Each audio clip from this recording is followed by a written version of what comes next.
जय जय रघुवीर समर्थ. समर्थ म्हणतात की परिश्रम केल्याशिवाय कोणालाही फळ मिळत नाही असं समर्थ आपल्याला ते सांगतात.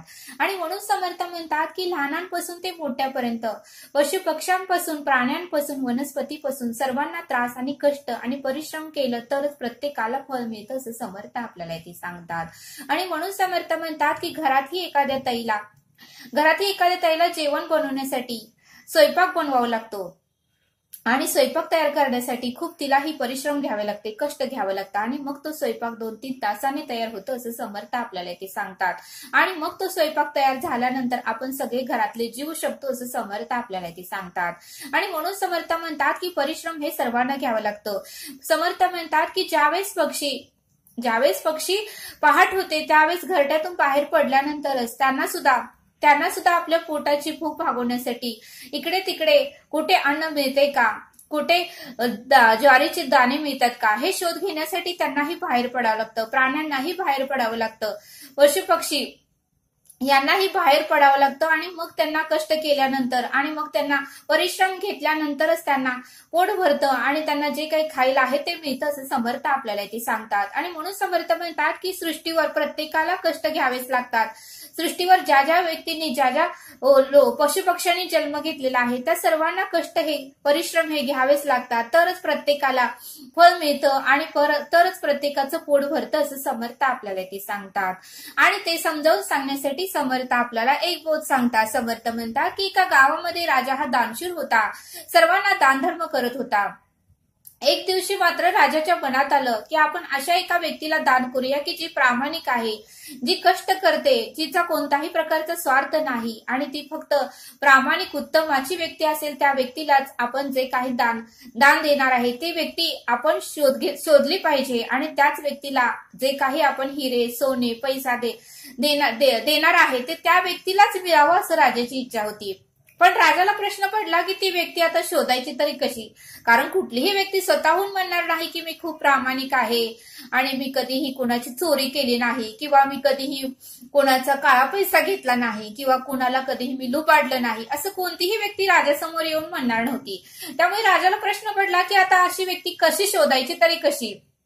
त्यावेळेस राजाने थोडं शांत बसला आणि राजाच्या मनात मग एक विचार आला की आपण ही व्यक्ती अशी शोधूया, असं काहीतरी आपण चातुर्य लढूया, असं काहीतरी आपण विवेकपुत्र वापरूया की जेणेकरून ती व्यक्ती आपल्याला सापडेल किंवा त्या व्यक्तीला हे आपलं जे आपण दान देणार आहे ते त्या व्यक्तीलाच मिळालं पाहिजे अशी राजाची इच्छा होती. त्यावेळेस राजाच्या मनात एक कल्पना सुचली आणि त्यावेळेस राजाने काय केलं, जे काही राजाला द्यायचं होतं त्यामध्ये राजाने पैसे ठेवले एका पिशवीमध्ये, सोनं ठेवलं, हिरे ठेवले, जे काही राजाकडे मौल्यवान वस्तू होते ते सर्व त्या राजाने त्या पिशवीमध्ये ठेवले. आणि पिशवीमध्ये एक पत्रही लिहिलं की परिश्रमचं फळ म्हणजे जी व्यक्तीला हे पिशवी मिळेल ती व्यक्ती खरंच खूप पुण्यवान असेल आणि खूप नशीबवान असेल आणि खूप प्रामाणिक व्यक्ती असेल, त्याच व्यक्तीला ही पिशवी मिळेल.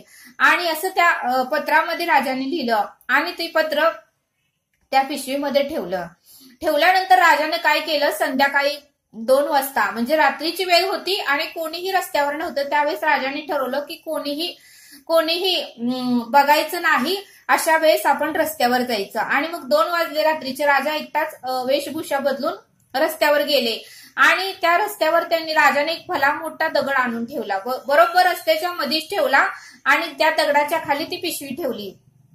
आणि राजा म्हटला सकाळी उठल्यानंतर बघूया, जी कोण व्यक्ती ही दगड उचलून रस्त्याच्या बाजूला ठेवेल तेच व्यक्तीला ही पिशवी मिळेल किंवा हे दान मिळेल आणि तीच व्यक्ती प्रामाणिक असेल आणि तीच व्यक्ती खरंच आपण ज्या व्यक्तीचा शोध घेत आहे तीच व्यक्ती असेल असं राजाला वाटलं. आणि मग राजाने 2 वाजता रात्री ते पिशवी आणि दगड त्या बरोबर रस्त्याच्या मधोमध ठेवलं आणि दगडाच्या खाली ती पिशवी ठेवली आणि राजा तिथून निघून गेले, आपल्या राजदरबारात आले. आणि मग मात्र एक 4-5 तासांनी मग उजडलं, सकाळ झाली. राजाने पुन्हा वेशभूषा बदलली आणि एका रस्त्याच्या ठिकाणी एका झाडाच्या माग राजा लपला आणि राजा सतत बघत होता की तो दगड कोण उचलतय.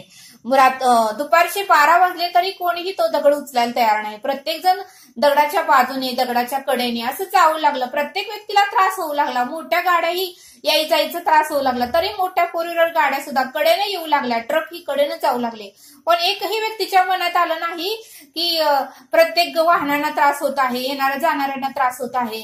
कोणीतरी कार मधलं किंवा ट्रक मधलं कोणीही उतरलं नाही आणि तो दगड कोणीही बाजूला ठेवला नाही. मग राजाला वाटलं की बाबा या जगात प्रामाणिक व्यक्ती आहे का नाही, आपण ज्या व्यक्तीचा शोध घेत आहे या जगामध्ये एकही व्यक्ती अशी नाही, असं राजाला खंत वाटू लागली. राजा विचार करू लागला की आता काय करायचं. बराच वेळ झाला राजाला प्रश्न पडला की प्रामाणिक व्यक्ती बहुतेक या जगामध्ये नाही. मग दुपारचे 2 वाजले, असं करत करत 3 वाजले, 4 वाजले. मग 4 वाजता मात्र एक शेतकरी आपले भाजीचा गाडा घेऊन तो विकायला चालला होता. मग त्या शेतकऱ्याला प्रश्न पडला की बाबा इथं दगड मोठा लट आहे, कोण पण उचलत नाही, आपण तर उचलावा. म्हणून शेतकऱ्यांनी काय केलं, त्यालाही वेळ झाला होता भाजी विकायला, तरीही तो म्हणला की आपण एक सेवा करूया, येणाऱ्या जाणाऱ्या लोकांना त्रास व्हायला लागलाय. आणि म्हणून मग त्या शेतकऱ्यांनी कडेला आपला भाजीचा गाडा ठेवला आणि तो दगड त्या शेतकऱ्याने अगदी हळूहळू सरकवत त्यांनी रस्त्याच्या बाजूला ठेवला. त्या शेतकऱ्यालाही तो दगड उचलत नव्हता. येणारे जाणारे बघत होते, पण त्या शेतकऱ्याच्या मदतीला मात्र कोणीही आलं नाही. आणि त्यांनी करत हळू करत तो दगड रस्त्याच्या बाजूला ठेवला. आणि बाजूला ठेवल्यानंतर बरोबर त्या शेतकऱ्याच्या दगडाच्या खाली एक पिशवी सापडली. आणि ती पिशवी मग शेतकरी म्हणू लागला की बाबा हा दगड आपण बाजूला केलाय, पण दगडाच्या खाली ही पिशवी कोणाची आहे ते तर बघूया, आणि ज्याची कोणाची आहे त्याला आपण देऊन टाकूया. म्हणून त्या शेतकऱ्यांनी काय केलं, ती पिशवी घेतली आणि त्या पिशवीमध्ये उघडून बघितलं तर एक पत्र होतं. आणि पत्र त्यांनी वाचलं तर पत्रावर लिहिलं होतं की परिश्रमाचं फळ, ज्याने कोणी हा दगड उचलला आहे त्याला ही पिशवी बक्षीस म्हणून मिळेल. जे काही या पिशवीमध्ये आहे त्या व्यक्तीनेच घ्यायचं, आणि ती व्यक्ती खूप पुण्यवान असेल, नशीबवान असेल आणि ती व्यक्ती खूप प्रामाणिक असेल, त्याच व्यक्तीला हे मिळून जाईल. आणि जे कोण व्यक्तीने हे दगड उचलला आहे त्यालाच हे गिफ्ट आणि बक्षीस म्हणून समजा.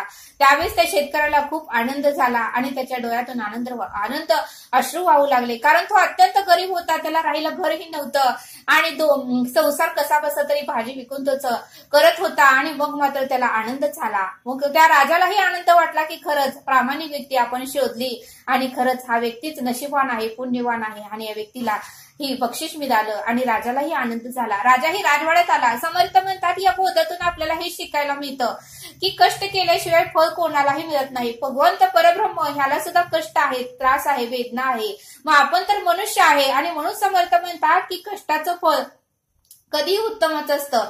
भले कष्टाने केलेलं फळ हे उशिरा मिळतं, पण हे नक्की मिळतं असं समर्थाने आपल्याला इथे सांगितलं. आणि म्हणून समर्थ म्हणतात की कधीही आपण जे कर्म करतो ते प्रामाणिकपणे करा. आपल्याला वाटते कोण बघत नाही, पण परब्रह्म ईश्वर ते कर्म बघत असतो.